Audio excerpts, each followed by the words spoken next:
Titã do Mar, um enorme navio inafundável que afundou. Mais de um século depois, o mistério do Titanic ainda vem sendo estudado. Apenas um terço dos passageiros do navio sobreviveu, enquanto mais de 1.500 pessoas perderam suas vidas. E mesmo assim, só 340 corpos foram recuperados. Então a pergunta é, o que aconteceu com os outros 1.160 corpos? Vamos explicar isso já já, mas primeiro vamos recapitular os fatos. Quando o RMS Titanic afundou depois de colidir com um iceberg em 14 de abril de 1912, centenas de pessoas pereceram nas águas geladas do Oceano Atlântico Norte. Um dos principais motivos pelo qual todas essas pessoas tiveram que esperar pelo resgate em uma água com uma temperatura de 2 graus negativos, o que matou muita gente bem antes de o resgate chegar, foi que o Titanic não tinha botes salva-vidas suficientes para todos os passageiros. Havia apenas 20 botes e eles precisavam de 60 para conseguir carregar em segurança todos os que estavam a bordo. Agora, o motivo pelo qual havia uma falta tão grande de botes se deve às reclamações de que o convés estava com uma aparência muito bagunçada quando eles tinham uma quantidade suficiente.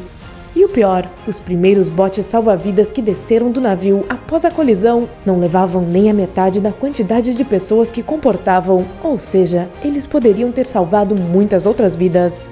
Talvez essas pobres almas pudessem ter sido resgatadas daquelas águas congeladas muito antes, se os navios que estavam mais próximos do local do acidente tivessem visto os sinalizadores e outros sinais de socorro que foram dados.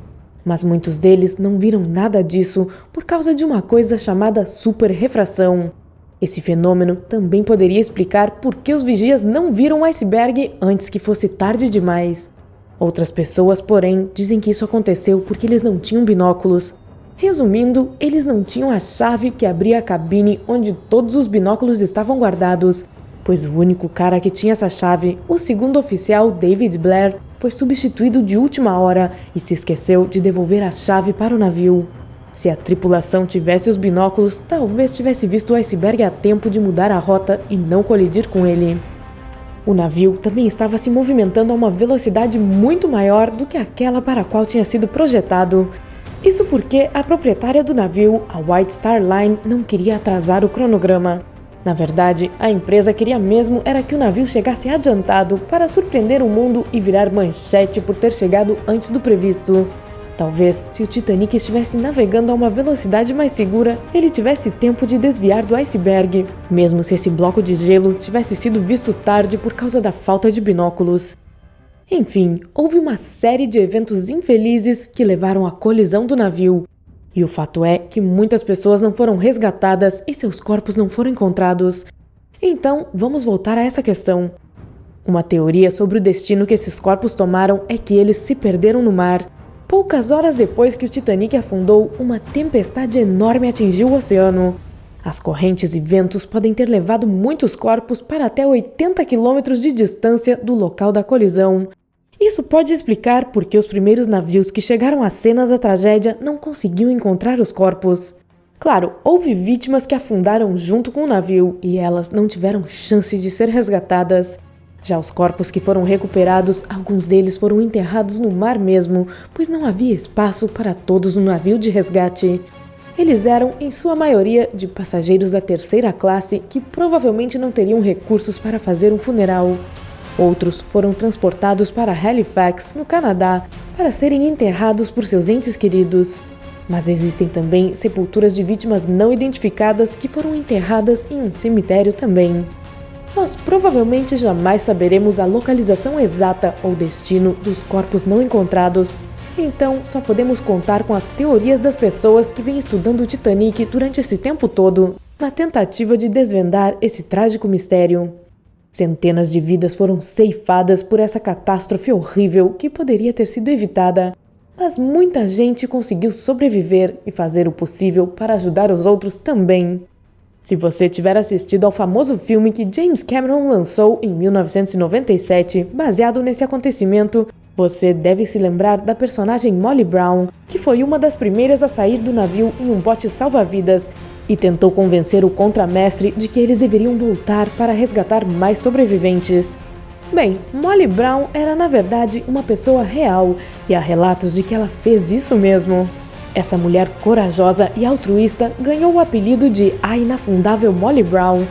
E com o navio afundando, ela tentou resgatar o máximo de passageiros que pôde com os botes salva-vidas. Mas a boa ação dessa mulher não terminou por aí. Mesmo depois de sobreviver à catástrofe e ser resgatada pelo RMS Carpathia, Molly Brown se juntou a outros sobreviventes da primeira classe e criou uma organização para ajudar os sobreviventes da segunda e terceira classes com terapia e outras necessidades básicas. Ela também fez campanhas em prol da educação para os pobres e dos direitos das mulheres. Em 1914, ela até se candidatou ao Senado e depois da Primeira Guerra Mundial, essa estadunidense ajudou a reconstruir a França. Ela era mesmo uma mulher extraordinária e inspiradora. Havia também um autor, jornalista e professor, Lawrence Beasley. Beasley era um passageiro britânico da segunda classe que estava lendo um livro em sua cabine quando o navio atingiu o iceberg. Ele perguntou a um camareiro o que tinha acontecido e o funcionário tentou assegurá-lo que não tinha sido nada demais. Ainda bem que Beasley resolveu subir até o convés e, como não havia nenhuma mulher ou criança por perto, o colocaram no bote número 13 antes que ele fosse lançado no mar. Mais tarde, ele escreveu um livro que lhe trouxe muito sucesso chamado The Loss of the SS Titanic. Neste livro, Beasley descreve a sua experiência em detalhes. Outra sobrevivente foi Violet Constance Jessop, que trabalhava como camareira no navio. Violet não tinha planos de trabalhar no Titanic, mas seus amigos a convenceram a se candidatar ao emprego. Ela estava em sua cabine, quase dormindo em seu beliche, quando o Titanic colidiu com o iceberg. Ela foi mandada imediatamente para o convés para ajudar os passageiros. Aí, ela foi colocada no bote 16, junto com um bebê que tinha se perdido da mãe. Depois de passar 8 horas flutuando no oceano, outro navio salvou os passageiros desse bote e o bebê voltou para os braços de sua mãe. As habilidades de sobrevivência de Violet foram colocadas à prova de novo quando ela esteve a bordo do HMHS Britannic, que também afundou 4 anos depois, em 1916. Ironicamente, esse era um navio irmão do Titanic, que também pertencia à White Star Line. Dorothy Gibson, uma linda cantora norte-americana, modelo e atriz de cinema mudo, também foi uma sobrevivente do Titanic. Dorothy era uma das pessoas mais ricas e famosas a bordo do navio. Ela estava jogando cartas com seus amigos no salão quando a colisão aconteceu.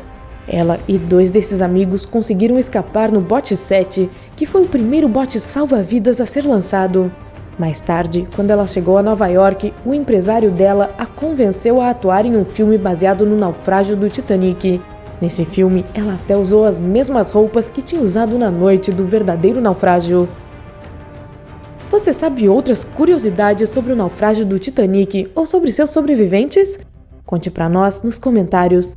Se você aprendeu algo novo nesse vídeo, dê um like, compartilhe com seus amigos e clique em inscrever-se para juntar-se a nós no lado incrível da vida.